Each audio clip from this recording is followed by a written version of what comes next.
மது மற்றும் போதை பழக்கத்திலிருந்து விடுபட அணுகுவீர் ஜீவன் கேர் சென்டர். தொடர்புக்கு 9025912345. ஃபர்ஸ்ட்ல எப்படி ஃபீல் பண்ணீங்க கேன்சர் இருக்குங்கிறது எப்படி? அதான் அந்த ஃபர்ஸ்ட் அந்த கட்டி தான் வந்தது. அந்த கட்டி இவரு தான் பார்த்தாருமா, ஏதோ கட்டி மாதிரி இருக்கே என்னன்னு பார்க்கலாமா அப்படின்னாரு. அது இருமிட்டே இருந்தேன் நான். அப்போ இவருக்கு என்ன பயம்னா, இவருக்கு ஒரு அப்போலேருந்து 2020 எனக்கு கேன்சர் டயக்னோஸ் ஆகும். அதுக்கு 5 வருஷத்துக்கு முன்னாடி இவருக்கு டிபி இருந்தது. அதுக்கு ட்ரீட்மெண்ட்லாம் எடுத்துட்டு சரியாயிட்டாரு. பட் ஆனால் அவருக்கு என்ன பயம்னா, நாங்கள் நெருக்கமாக இருக்கிறனால அவர்கிட்ட இருந்து எனக்கு வந்திருக்குமோ அந்த டிபின்ற ஒரு பயம்.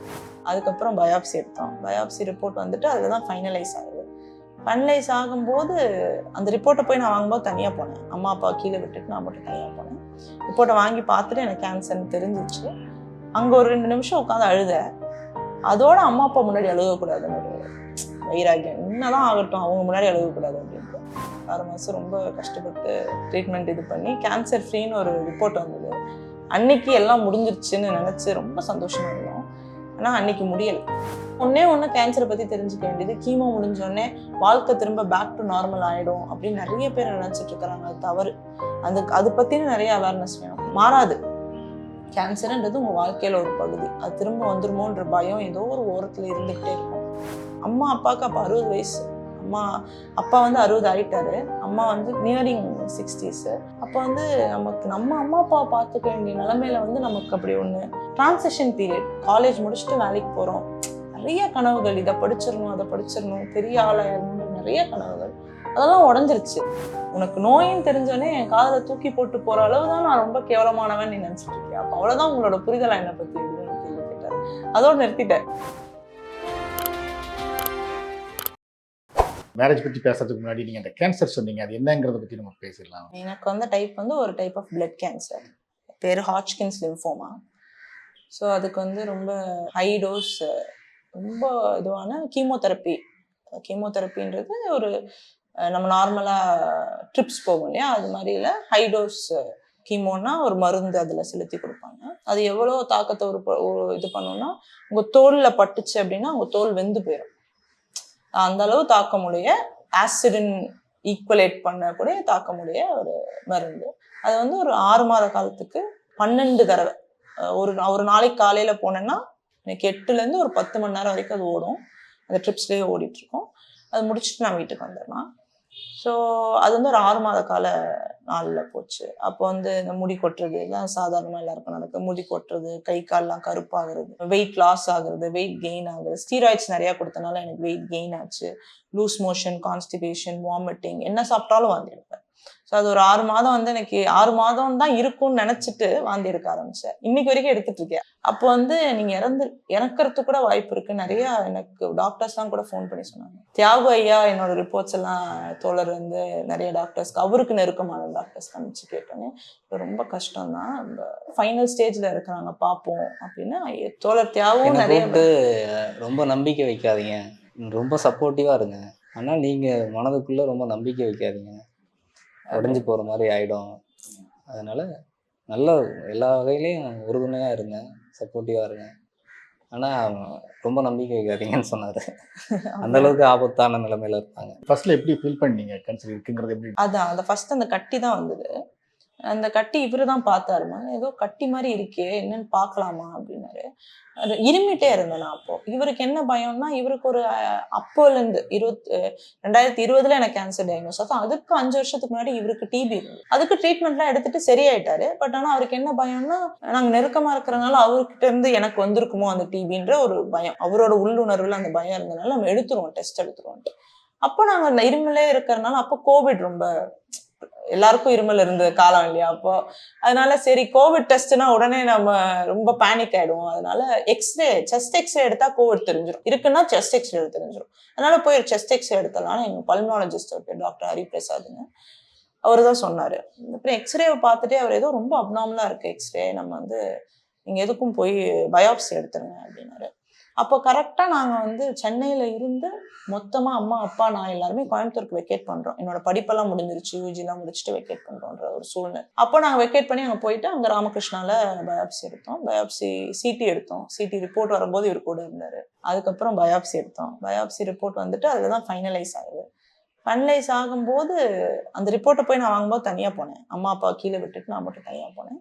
ரிப்போர்ட்டை வாங்கி பார்த்துட்டு எனக்கு கேன்சர்னு தெரிஞ்சிச்சு. அங்கே ஒரு 2 நிமிஷம் உட்காந்து அழுதேன்.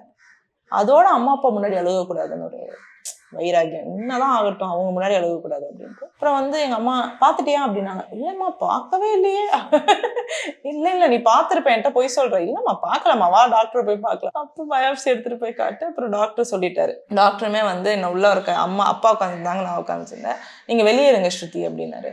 நான் அவர்கிட்ட கேன்சர் தானே பார்த்துட்டேன் சொல்லுங்க அப்படின்னு அவரு திருன்னு முடிச்சுட்டு சரி அப்படின்ட்டு அப்புறம் எங்கள் அப்பாட்ட அவ இருக்கலாமா அப்பா வந்து இல்லை அவள் தான் டெசிஷன் எடுக்கணும், அவள் தான் டெசிஷன் மேக்கிங் அத்தாரிட்டி, அதனால் நீங்கள் சொல்லுங்கள். அந்த நிலைமையிலையும் ரொம்ப முடியாமல் இருந்த நிலைமையிலையும் அம்மா அப்பா வந்து ரொம்ப கிளியர், மெடிக்கல் ரிலேட்டடாக நீங்கள் எடுங்க, ஃபினான்ஷியலாக நான் சப்போர்ட் பண்ணுறேன், ஆனால் நீ டெசிஷன் எடு, நீ என்ன டெசிஷன் எடுக்கிறியோ அதுக்கு நாங்கள் சப்போர்ட் பண்ணுறோம்.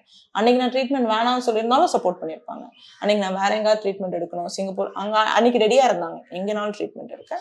அப்போ நான் வந்து இங்கே சென்னையில் இருக்கிற ஒரு ஆங்காலஜிஸ்ட், அப்போலோவில் இருக்கிற ஆங்காலஜிஸ்ட் பேர் சொல்லி இவர்கிட்ட நான் ட்ரீட்மெண்ட் எடுக்கணும் அப்படின்னா. ஏன் அப்படின்னா என்னோட பாட்டிக்கு கேன்சர், அவர் தான் ட்ரீட்மெண்ட் கொடுத்தாரு, அவர்கிட்ட ட்ரீட்மெண்ட் எடுக்கணும். அவர் வந்து ரொம்ப இன்னைக்கும் அவர் டீமில் தான் நான் ஒர்க் பண்ணிட்டு இருக்கேன். அந்த அளவு ரொம்ப க்ளோஸான ஃபேமிலி ஃப்ரெண்டு.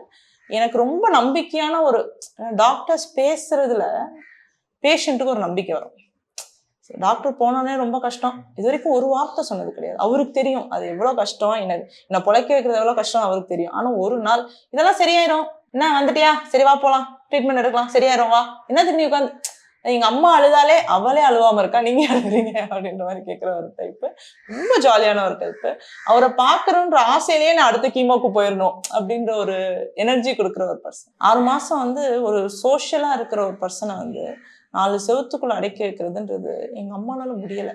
எங்கள் அம்மா வந்து கீமோக்கு கூட பயப்படல. எங்கள் அம்மா டாக்டர்கிட்ட சொன்ன முதல் வார்த்தை, அவள் வீட்டில் அடங்க மாட்டான், அவளை எப்படி அடக்கி வைக்கிறதுன்னு எங்களுக்கு தெரியல. இவரும் அதுக்கு தான் பயந்தார்.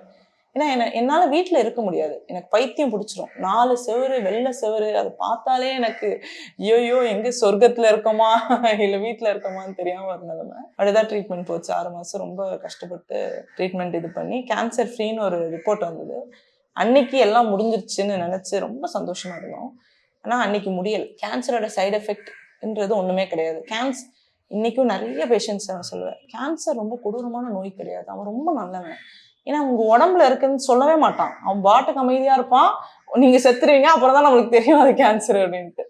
ஆனா கீமோதெரப்பின்றது ரொம்ப கொடூரமான வைத்தியம். ஆனால் அந்த வைத்தியம் பண்ணாதான் நீங்கள் பொழைக்க முடியும். அதை தவிர இன்னைக்கு நம்ம கையில் வேறு ரிசோர்ஸ் கிடையாது. ஆனால் கீமோதெரப்பி வந்து ரொம்ப கடினமானது, ரொம்ப மனதைரியம் வேணும், அது எப்படியாவது ஃபேஸ் பண்ணிடணும். டெய்லி நைட்டு தூங்கும்போது கருப்பாக ஒரு உருவம் அந்த காணல் நின்றுட்டே இருக்கு. அடுத்த நாள் காலையில் நான் முழிப்பேன்ற நம்பிக்கை எனக்கு கிடையாது. அடுத்த நாள் காலையில் சூரியனை பார்ப்போம்னு நம்பிக்கை கிடையாது. இன்னைக்குமே ஒவ்வொரு நாளும் வாழ்றதை விட்டு சொல்லுவேன், போனஸ் இன்னைக்கு நமக்கு ஒரு நாள் போனஸ் கிடைச்சிருக்கு, ஜாலியாக இருப்போம். அது ஒன்றுமே பெருசா என்ன ரொம்ப பெருசா சாதிச்சிருவீங்கன்னா என்ன சாதிச்சுன்னா மெரினா பீச்ல சிலையா வைக்க போறோம், உனக்கு எதுக்கு சாதிக்கணும்? ஜாலியா இருப்போம், சந்தோஷமா இருப்போம், சிரிச்சுக்கிட்டே இருப்போம், நம்மளை சுத்தி இருப்பவங்கள சந்தோஷமா வச்சுப்போம். நம்ம அழுது நம்ம கஷ்டப்பட்டு நம்ம கத்தி. அதனால அந்த சந்தோஷத்தை நிறைய பேருக்கு சொல்லணும்னு நினைச்சுதான் நான் அப்போ இன்ஸ்டால என்னோட ப்ராசஸை போட ஆரம்பிச்சேன். கீமோ நடக்கிறது, கீமோல இருக்கும்போது என்னென்ன கஷ்டங்கள் அதெல்லாம் போட ஆரம்பிச்சு அதை நிறைய பேர் பார்க்க ஆரம்பிச்சாங்க. அதுல நிறைய பேர் மோட்டிவேட் ஆக ஆரம்பிச்சாங்க. அதுக்கப்புறம் இப்போ நிறைய அப்போலேருந்து ஆரம்பிச்சு இப்போ வரைக்குமே நிறைய மோட்டிவேஷனல் டாக்ஸ் நிறைய கொடுக்க ஆரம்பிச்சு. நிறைய காலேஜஸ்ல கேன்சர் பத்தின அவேர்னஸும் மோட்டிவேஷனல் டாக்ஸும் நிறைய கொடுக்க ஆரம்பிச்சிட்டேன். நான் ஒண்ணு கேன்சரை பத்தி தெரிஞ்சுக்க வேண்டியது, கீமோ முடிஞ்சோடனே வாழ்க்கை திரும்ப பேக் டு நார்மல் ஆயிடும் அப்படின்னு நிறைய பேர் நினைச்சிட்டு இருக்கிறாங்க. அது தவறு. அது பத்தின நிறைய அவேர்னஸ் வேணும். மாறாது. கேன்சர்ன்றது உங்கள் வாழ்க்கையில் ஒரு பகுதி. அது திரும்ப வந்துருமோன்ற பயம் ஏதோ ஒரு ஓரத்தில் இருந்துக்கிட்டே இருக்கும். ரெகுலரான செக்கப்ஸ் போகணும். அதுக்கப்புறம் ஒரு சர்ஜரி பண்ணிட்டேன், அதுக்கப்புறம் ஹார்ட் ஃபெயிலியர் வந்துருச்சு, அதுக்கப்புறம் வந்து இன்ஃபர்டிலிட்டி இஷ்யூஸ் இருக்குது அப்படின்னு. இது மாதிரி ஒவ்வொரு இஷ்யூவும் அது வந்து கீமோவின் பின் விளைவுகள் அப்படின்னு சொல்லி ஒன்னொன்னா இன்னும் அடுத்த நாள் என்ன வரப்போகுது அப்படின்ற மாதிரி நம்மளுக்கு ஒரு ஏக்கம். ரைட்டு, அடுத்து என்ன வரப்போகுது அப்படின்னு. அதனால நம்ம லைஃப்ல ஒரு நாள் நான் ஒரு வாந்தி இல்லாம நினைச்சதை சாப்பிட்டு இருந்துட்டேன்னா பெரிய விஷயம். It's a very great thing எனக்கு அப்படின்ற மாதிரி இருக்கும். அப்படிதான் என் வாழ்க்கை. இப்போ ட்ரீட்மெண்ட்லாம் முடிஞ்சுதா உங்களுக்கு? இப்போ ட்ரீட்மெண்ட் முடிஞ்சு கடைசி ஒரு 6 மாசத்துக்கு முன்னாடி ஒரு சர்ஜரி பண்ணாங்க. இப்போ ஒரு க்ளோஸ் ஃபாலோ அப்ல இருக்கேன். 5 இயர்ஸ்ன்றது நமக்கு வந்து ரெமிஷன் பீரியட்னு சொல்லுவோம். அது திரும்ப வரதுக்கான வாய்ப்புகள் அதிகம். அதனால கொஞ்சம் கேர்ஃபுல்லாக இருக்கணும். அவ்வளோதான். அப்பப்போ செக்கப் போயிட்டு வரியா இல்லையான்னு கேட்டுட்டு இருக்கலாம். இவ்வளோ சின்ன வயசில் கேன்சருங்கிறது ரொம்ப அபூர்வமான ஒரு விஷயம் வந்து. நீங்கள் டாக்டராக இருக்கிறனால நீங்கள் அதை ரொம்ப அண்டர்ஸ்டாண்ட் பண்ணிக்கிங்க வந்து. ஆனாலும் முதல்ல ஒரு இது இருந்திருக்கும். இப்போ கேன்சர்னு உங்களுக்கு உறுதியாகிறதுக்கு முன்னாடி கேன்சர் இருக்குமான்னு ஒரு டவுட் வரும்போது எப்படி இருந்தது உங்களுக்கு? இருக்குமான்ற கேள்வி வரும்போது எனக்கு ஃபேமிலியில் ஹிஸ்ட்ரி இருக்குது, ஹெரிடிட்ரியாக இருக்கிறனால வாய்ப்புகள் ரொம்ப அதிகம். எங்கள் அம்மா கிட்ட நான் சொல்லிகிட்டே இருப்பேன், எங்கள் பாட்டி அம்மா சைட் பாட்டிக்கும் சரி அப்பா சைட் பாட்டிக்கும் இருந்தது கேன்சர் இருந்தது. எங்கள் பாட்டியோட அம்மா தான், எங்கள் கொள்ளு பாட்டி கேன்சர் இருந்தது. எங்கள் அம்மா தான் ஒரே ஒரு ஃபீமேல் எங்கள் அம்மாவோட ஜென்ரேஷனில், மீதி 3 பசங்க. அதனால ஃபீமேல்ஸ் தான் கேரியர்ஸ். எங்கள் அம்மாவுக்கு தான் அடுத்து வரும்னு எனக்கு ஒரு நம்பிக்கை. எங்கள் அம்மா என்னம்மா நீ இப்படி உனக்கு வராமல் எனக்கு துத்தி விட்டே அப்படின்னு சொல்லி, நீ எங்கள் அம்மா ஸ்கிப் ஆயிட்டாங்க அப்படின்றதே எங்கள் அம்மாட்ட நான் ரொம்ப ஜாலியாக சொல்லிட்டுருப்பேன். பட் ஆனால் அதனால எனக்கு கேன்சருன்றது ஒரு புது இதுவாக வரல. சின்ன வயசுன்றனால எனக்கு ஒரு சந்தேகம் வருமா வராதான்னு ஒரு சந்தேகம். மற்றபடி ஒரு 2-3 ஏன்னா நிறைய அந்த ஃபர்ஸ்ட் பீரியட்ல வந்து இந்த லங் ரிலேட்டடாக வர கேன்சர்ஸ், லங்கில் இருக்கிற ஒரு கட்டியை டியூபர்குலோசிஸ் தான் நிறைய பேர் சின்ன வயசு இல்லையா, இல்லை என் பல்மனாலஜிஸ்ட்டும் ரொம்ப ஷுவரா இது டியூபர்குலோசிஸாக தான் இருக்க வாய்ப்பு இருக்குன்ற மாதிரி தான் அந்த நோக்கில் தான் போயிட்டு இருந்தாரு. அதனால டியூபர்குலோசிஸாக இருக்கிறதுக்கு தான் 99% சான்ஸ் இருக்குன்னு என் மைண்ட்ல செட் பண்ணிட்டேன். இந்த 1% சான்ஸ் ஆட்டோ இம்யூன் டிசீஸ் இல்லை வேற ஏதாவது தெரியாத நோய் கேன்சர் இதெல்லாம் ஒரு 1%ன்னு வச்சுட்டு இருந்தேன். கேன்சர்ன்றது ஒரு பெரிய தாக்கம், அந்த நேரத்தில் ஒரு பெரிய தாக்கம். பட் ஆனால் அது வென்றணுன்ற ஒரு சின்ன வயசுல வந்துருச்சு, புரிதல் இருக்கு, என்னன்ற புரிதல் இருக்கு. நம்ம வந்து அம்மா எனக்கு வந்து மெயினாக இது அம்மா அப்பாவுக்கு அப்போ 60 வயசு, அப்பா வந்து 60 ஆயிட்டாரு, அம்மா வந்து நியரிங் 60s. அப்போ வந்து நம்ம அம்மா அப்பாவை பார்த்துக்க வேண்டிய நிலைமையில வந்து நமக்கு அப்படி ஒன்று டிரான்சிஷன் பீரியட். காலேஜ் முடிச்சுட்டு வேலைக்கு போகிறோம், நிறைய கனவுகள், இதை படிச்சிடணும் அதை படிச்சிடணும் பெரிய ஆளாயிரணுன்ற நிறைய கனவுகள், அதெல்லாம் உடஞ்சிருச்சு. ஆனால் இன்னைக்கு என்கிட்ட வந்து எவ்வளோ பெரிய ஆள்லாம் ஆனால் இன்னைக்கு நான் உயிரோடு இருந்தால் பெரிய விஷயம்டா அப்படின்ற மாதிரி. சம்பாதிக்கிறியா ஜாலியாக சம்பாதிக்கிறது ஜாலியாக செலவு பண்ணுங்க, சேமிச்சு வைங்க. சேமிச்சு எதுக்குங்க சேமிச்சு ஒரு குறிப்பிட்ட அமௌண்ட் சேமிச்சு வைக்கலாம், ஒரு எமர்ஜென்சிக்காக மெடிக்கல் எமர்ஜென்சிக்காக சேமிச்சு வைக்கிறது சரி. ரொம்ப சேமிச்சு வச்சு சொத்து சேர்த்துடணும் இது சேர்த்துடணும் அதெல்லாம் எனக்கு கிடையாது. ஏங்க அடுத்த ஜென்ரேஷனுக்கு அடுத்த தலைமுறைக்கு கொடுத்துடணும், அவன் பேச்ச கேட்பானே தெரியாது உனக்கு. அதான் இன்னைக்கு யதார்த்தம். எங்க அம்மா அப்பா பேச்ச நான் கேட்கறது இல்லை, அதை விட மோசமா இல்லை என்னோட நெக்ஸ்ட் ஜென்ரேஷன் இருக்கும். கேன்சர் ஆயிடுச்சு பிறகு மேரேஜ் லைஃப்ல நீங்க வாரீங்க வந்து அதை பத்தி எதை யோசிச்சிங்களா? நான் ரொம்ப யோசிச்சேன். இப்போ கூட நீங்க வேண்டான்னு முடிவு பண்ணலாம் அப்படின்னு யோசிச்சேன். ஏன்னா ஒருத்தவங்க வந்து ஒரு ரிலேஷன்ஷிப்ல வரும்போது சந்தோஷத்தின் அடிப்படையில தான் வரணும். ஒரு நோயோட பேஸ் இருக்கு என்கிட்ட, அதுல இருந்து நீங்க உள்ள வரீங்க. வாழ்க்கை வந்து இன்னைக்கு 1 வருஷம் 2 வருஷம் இல்லை, லைஃப் லாங் பாதிக்கப்பட போகுது. அதனால நிறைய பிரச்சனைகள் இருக்கு. குழந்தை பெற்றுக்க முடியாம போகலாம், இல்லை குழந்தைன்ற ஆசை உங்களுக்கு இருக்கலாம், எனக்கு இல்லாம இருக்கு, இந்த மாதிரி நிறைய இருக்கு. அது ரொம்ப சாதாரணமா சொல்லிட்டாரு. என்ன அவ்வளோ கேவலமான ஒருத்தனா நினைச்சிட்டு இருக்கீங்களா? இதே வார்த்தையை சொன்னாரு. உனக்கு நோயின்னு தெரிஞ்சோடனே என் காதலை தூக்கி போட்டு போற அளவுதான் நான் ரொம்ப கேவலமானவன் நீ நினைச்சிட்டு இருக்கியா? அப்ப அவ்வளவுதான் உங்களோட புரிதலா என்னை பத்தி அப்படின்னு ஒரு கேள்வி கேட்டாரு. அதோட நிறுத்திட்டேன். அதுக்கப்புறம் நம்ம கேட்டோம்னா அவ்வளவுதான், அதோட நிறுத்திட்டேன். உங்களுக்கு எப்படி இருந்தது இப்போ உங்களுக்கு கேன்சர் அப்படின்னு தெரிஞ்ச உடனே? எங்கள் சர்க்கிளில் நான் கேன்சர் பார்த்தது இல்லை, ரொம்ப தூரத்தில் பேப்பரில் படிச்சது தான். அப்போ கேன்சர்னா செத்துருவாங்கன்னு தான் தெரியும். இல்லை இன்னைக்கு டெவலப்மெண்ட்ஸ் இருக்குது, ட்ரீட்மெண்ட் இருக்குது, லிம்ஃபோமாலாம் க்யூரபிள் தான், 6 மந்த் ட்ரீட்மெண்ட் கொடுத்தா சரியாயிடும்னு டாக்டர் சொல்கிறாங்க. ஓகே, நம்ம காதல்னா என்ன? காதல்னா புனிதமானதுன்னு சொல்கிறாங்கல்ல, காதல்னா வலிமையானது. காதல்ங்கிற வலிமையை வந்து இதில் நம்ம பயன்படுத்தி இதில் வெற்றி பெற முடியும், நம்மளால இந்த ட்ரீட்மெண்ட்டை எதிர்கொள்ள முடியும்னு தான் நான் தைரியம் சொல்லுவேன். தினமும் இரவு பேசுவோம், தினமும் அந்த கீமோ கொடுக்குற ஒரு நாள் மட்டும் தான் பேச முடியாது, மற்ற நாள் எல்லாம் எப்போ ஃபோன் பண்ணாலும் நான் அவைலபிளாக இருக்கிற மாதிரி வச்சுப்பேன். எங்கே இருந்தாலும் இவங்ககிட்ட ஃபோன் வந்துச்சுன்னா எல்லாத்தையும் தவிர்த்துட்டு ஃபோன் பேசுகிற அளவுக்கு இருப்பேன். அந்த வலிமையை பயன்படுத்தி பண்ணணும்னு முடிவு பண்ணேன். அப்போது வந்து ஒரு மாதிரி ஒன்றுமே இல்லாத மாதிரி இருந்துச்சு. நம்ம இவ்வளோ தூரம் வந்து ஒரு பொண்ணை சரின்னு சொல்லும்போது இன்னும் ஒரு 10 நாளில் சரின்னு சொல்ல போகிறோம், இப்போ வந்து அவங்களுக்கு கேன்சர் வந்து தப்பாக முடிவு பண்ணிட்டோமோ, நம்ம அப்படியே இருந்திருக்கலாமோங்கிற அளவுக்கு சிந்திக்க வச்சுது. ஆனால் திரும்பவும் நான் வந்து அது இல்லை, தவறு, நம்ம வந்து இன்னொரு வாழ்க்கை இருக்குது, நம்ம சோர்ந்து அவங்கள இது பண்ணிடக்கூடாது அப்படின்னு முடிவு பண்ணதுக்கெலாம் ஒரு காரணம் வந்து அவங்க கீமோ போகிறதுக்கு, கீமோவோட சைடு எஃபெக்ட்ஸ் பற்றி பேசுவோம், என்னென்ன ஆகும் அப்படின்னு பேசுவோம். அதில் இன்றைக்கு வரைக்கும் மக்களுக்கு இருக்கிற பயம் வந்து முடி கொட்டும், கீமோ கொடுத்தா முடி கொட்டிடும். முடி இல்லாமல் ஒரு பெண்கள் வந்து சமூகத்தை ஃபேஸ் பண்ணுறதுங்கிறது மிகப்பெரிய விஷயம். இன்னைக்கு வளர்ந்த சமூகத்தில் ஒரு பெரிய இடத்துல இருக்கிற அப்பர் காஸ்ட், அப்பர் இதில் சொசைட்டியில் இருக்கிற எவ்வளோ பேர் வந்து முடி இல்லாமல் வர்றதுக்கு அவ்வளோ ஃபீல் பண்ணுறாங்க. என்னோட முடி போயிடுச்சு, மொட்டையோட இந்த சமூகத்து மேலே தான் குற்றம், அவங்க மேலே குற்றம் இல்லை. முடி இருந்தா என்ன இல்லைன்னா என்ன, ஆதி காலத்தில் சடையோட இருந்தோம், இன்னைக்கு கொஞ்சம் கட் பண்ணிக்கிறோம், அவ்வளோதான். ஆனால் அது வந்து பெண்களால், குறிப்பாக பெண்களால் அதை ஃபேஸ் பண்ண முடியல. இவங்க நாளைக்கு கீமோ, 2 நாள் முன்னாடி 2 நாள் முன்னாடி பீச்சுக்கு போகிறோம். அடுத்த நாள் வந்து நான் பார்க்கில், எங்களை பக்கத்தில், வீட்டு பக்கத்தில் பார்க்கில் சந்திக்கலான்னு போகிறேன். இவங்க வந்து சலூனில் போய் மொட்டை அடிச்சுட்டு வந்துட்டாங்க. மொட்டை அடிச்சுட்டு வந்து உட்காடுறாங்க. எப்படி இந்த தைரியம் இருக்குல்ல, இது போதும். கேன்சர்னா வந்தால் வரட்டும், செத்தா சாவோம், ஆனால் சும்மா சாவேண்டாம், போராடுவோம். நம்ம வாழ்க்கையில் போராடிட்டு தானே இருக்கோம். டெய்லி அரசுக்கு எதிராக போராடுறோம், பல பிரச்சனை, சாதிக்கு எதிராக போராடுறோம், பல பிரச்சனைகளுக்கு எதிராக போராடுறோம். சாதி பிரச்சனையில் ஒருத்தன் நம்மளை வெட்டி கொள்ள மாட்டாங்க. டெய்லி நம்ம வந்து இசட் பாதுகாப்புலையா இருக்கிறோம் இல்லையே, எல்லா பிரச்சனையிலையும் தலையிடுறோம். எதில் வேணால் நம்ம சாகலாம், இல்லை சாதாரண ரோடு ஆக்சிடெண்ட்டில் சாகலாம். சாகுங்கிறது ஒரு பெரிய பிரச்சனை இல்லை, ஆனால் இதை நம்ம எதிர்கொள்வோம்.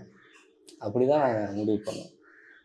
எங்கள் காதல் ஒரு நீங்கள் சொல்கிற டைமில் புனிதமானதுன்னா, எங்கள் காதல் வந்து கேன்சரை வென்றிருக்குன்னு சொல்லுவேன் நான். கேன்சரை வென்ற காதல் எங்கள் காதல்னு சொல்லுவேன். வழக்கமான திருமணமாக இல்லாமல் அம்பேத்கர் மெமோரியலில் திருமணம் பண்ணியிருக்கீங்க. வழக்கமாக சுயமரியாதை திருமணங்கள் இல்லாமல் நீங்கள் உங்கள் அந்த அழைப்புதல் பார்த்தீங்கன்னா சாதி சடங்குகள் இல்லாத ஒரு சாதி மறுப்பு திருமணம், மத மறுப்பு திருமணம், அப்புறம் ஆண் பெண் சமத்துவத்துக்காக வந்து ஒரு தாலிலாம் இல்லாத ஒரு சடங்குகள் மறுப்பு திருமணம் அப்படிங்கிற மாதிரி போட்டு ஏன் இந்த மாதிரி பண்ணணும்னு முடிவு எடுத்தீங்க? அதாவது இந்திய சமூகத்தில் தான் இந்த திருமணத்துக்கான இவ்வளவு கட்டுப்பாடுகள், இவ்வளவு சடங்கு சம்பிரதாயங்கள் இருக்குது. மது மற்றும் போதை பழக்கத்திலிருந்து விடுபட அணுகுவீர் ஜீவன் கேர் சென்டர். தொடர்புக்கு 9025912345.